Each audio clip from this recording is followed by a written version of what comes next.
వాతావరణ సమతుల్యాన్ని కాపాడేందుకు ఎక్కువగా చెట్లు పెంచాల్సిన అవసరం ఉందని రాష్ట్ర పంచాయతీరాజ్ గ్రామీణాభివృద్ధి స్త్రీ శిశు సంక్షేమ శాఖ మంత్రి ధనసరి అనసూయ సీతక్ పేర్కొన్నారు. మంగళవారం గోవిందరావుపేట మండలం చాల్వాయి గ్రామం బుస్సాపూర్ రోడ్డులో గల 5వ బెటాలియన్ క్యాంపులో రాష్ట్ర పంచాయతీరాజ్ గ్రామీణాభివృద్ధి స్త్రీ శిశు సంక్షేమ శాఖ మంత్రి ధనసరి అనసూయ సీతక్ స్వచ్ఛదనం పచ్చదనం కార్యక్రమం ప్రత్యేక అధికారి S Krishna Aditya, labour director ఉపాధి శిక్షణ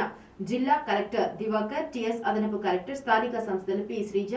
OSD Mahesh Baba Saheb, Gite, DFO Rahul Kishan Jadhav, CMTT అలెక్లతో కలిసి స్వచ్ఛదనం పచ్చదనం కార్యక్రమంలో భాగంగా మొక్కలను నాటారు. అనంతరం వ్యాసరచన ఉపన్యాసంతో ప్రతిభ కనపరిచిన విద్యార్థులకు సర్టిఫికెట్స్, బహుమతులు అందజేశారు.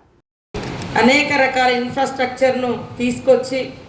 ఈ జిల్లా యొక్క అభివృద్ధిలో తన యొక్క ముద్రను వేసి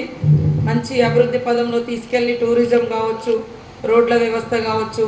ఇతరత్ర ఇన్ఫ్రాస్ట్రక్చర్ కావచ్చు, ప్రతి రూపాయిని మరి పబ్లిక్ ఉపయోగపడే విధంగా ఖర్చు పెట్టి వాటి యొక్క ఫలాలు ఈరోజు ఈ జిల్లాకు ఉపయోగించే విధంగా పనిచేసినటువంటి మన కృష్ణాదిత్య గారికి, స్థానికంగా ఇప్పుడు నూతన కమాండెంట్ గారికి, మా డిఎస్పీ, సిఐలు, అదేవిధంగా ఇతర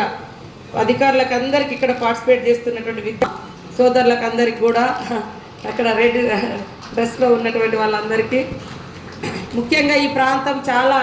అద్భుతమైనటువంటి ప్రాంతం.